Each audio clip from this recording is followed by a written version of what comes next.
We provide you the platform to turn your dreams into reality. Give wings to your aspirations with KR Mangalam University. बड़ी खबर इसी बीच भुज में रक्षा मंत्री राजनाथ सिंह का बड़ा बयान, ट्रेलर दिखाया है, पिक्चर तो अभी बाकी है। ब्रह्मोस ने पाक को रात में दिन का उजाला दिखा दिया। ब्रह्मोस की ताकत को पूरी दुनिया ने देखा, ये कहा रक्षा मंत्री राजनाथ सिंह ने। एक बार फिर से उनका बड़ा बयान आया, क्योंकि इससे पहले जब वो सीज फायर के बाद पहली बार श्रीनगर पहुंचे थे, तब रक्षा मंत्री ने कहा था कि ये जो दुष्ट देश है, इसे सबक सिखाना भारत को अच्छे से आता है। और आज जब वो भुज पहुंचे, जहां पर अंतर्राष्ट्रीय सीमा पर जो भी शेलिंग पाकिस्तान की तरफ से की गई थी, जो नापाक हरकत पाकिस्तान की तरफ से की गई थी, आप देखिए तस्वीर जो आप देख रहे हैं दोनों, ये बताता है कि कैसे इन तस्वीरों के जरिए ग्राउंड पर जाकर भारत पाकिस्तान की पोल खोल रहा है। एक और बात मैं यहां साफ कहना चाहूंगा कि ऑपरेशन सिंदूर अभी खत्म नहीं हुआ है। जो कुछ भी हुआ वह सिर्फ एक ट्रेलर मात्र था। अब जब समय आएगा, जब भी सही समय आएगा, तो हम पूरी पिक्चर भी दुनिया को दिखाएंगे।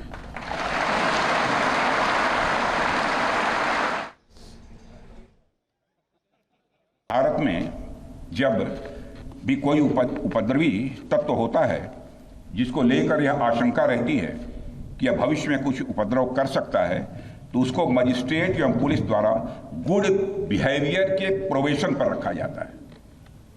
कोई गड़बड़ करता है तो उसको कुछ समय के लिए मजिस्ट्रेट गुड बिहेवियर के प्रोबेशन पर रखते हैं। अगर वह व्यक्ति प्रोबेशन के दौरान कोई भी शरारत करता है तो उसे उचित दंड भी दिया जाता है। ठीक उसी तरह वर्तमान सीज फायर में हमने पाकिस्तान को बिहेवियर के आधार पर अभी प्रोबेशन पर रखा हुआ है। यदि उसका बिहेवियर सुधरता है तब तो ठीक, और यदि बिहेवियर में फिर से गड़बड़ी आती है तो उसको कड़े से कड़ा दंड दिया जाएगा। हम हमारे आराध्य श्री राम के उस मार्ग का अनुसरण करते हुए आगे बढ़ रहे हैं जिसमें वह आसुरी शक्तियों के विनाश का प्रण लेते हैं। निश्चरहीन करौं मही भुज उठाई पण कीन, अर्थात जिस प्रकार भगवान राम ने अपनी भुजाओं को उठाकर धरती को राक्षस विहीन करने का प्रण लिया था, ठीक उसी प्रकार श्री राम के आदर्शों का पालन करते हुए हमने भी आतंकवाद को जड़ से समाप्त करने का संकल्प लिया है। एक और बात मैं यहां साफ कहना चाहूंगा कि ऑपरेशन सिंदूर अभी खत्म नहीं हुआ है। जो कुछ भी हुआ वह सिर्फ एक ट्रेलर मात्र था।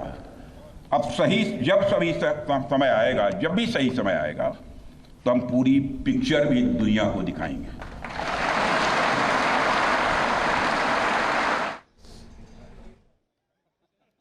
भारत में जब भी कोई उपद्रवी तत्व होता है जिसको लेकर यह आशंका रहती है कि यह भविष्य में कुछ उपद्रव कर सकता है, तो उसको मजिस्ट्रेट एवं पुलिस द्वारा गुड बिहेवियर के प्रोबेशन पर रखा जाता है।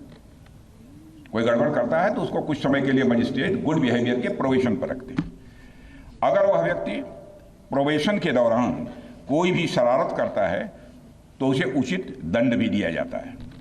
ठीक उसी तरह वर्तमान सीज फायर में हमने पाकिस्तान को बिहेवियर के आधार पर अभी प्रोबेशन पर रखा हुआ है। यदि उसका बिहेवियर सुधरता है तब तो ठीक, और यदि बिहेवियर में फिर से गड़बड़ी आती है तो उसको कड़े से कड़ा दंड दिया जाएगा। हम हमारे आराध्य श्री राम के उस मार्ग का अनुसरण करते हुए आगे बढ़ रहे हैं जिसमें वह आसुरी शक्तियों के विनाश का प्रण लेते हैं। निश्चरहीन करौं मही भुज उठाई पण कीन, अर्थात जिस प्रकार भगवान राम ने अपनी भुजाओं को उठाकर धरती को राक्षस विहीन करने का प्रण लिया था, ठीक उसी प्रकार श्री राम के आदर्शों का पालन करते हुए हमने भी आतंकवाद को जड़ से समाप्त करने का संकल्प लिया है। न्यूज नेशन अब व्हाट्सएप पर खबरों के ताजा अपडेट के लिए न्यूज नेशन के इस QR कोड को स्कैन करें।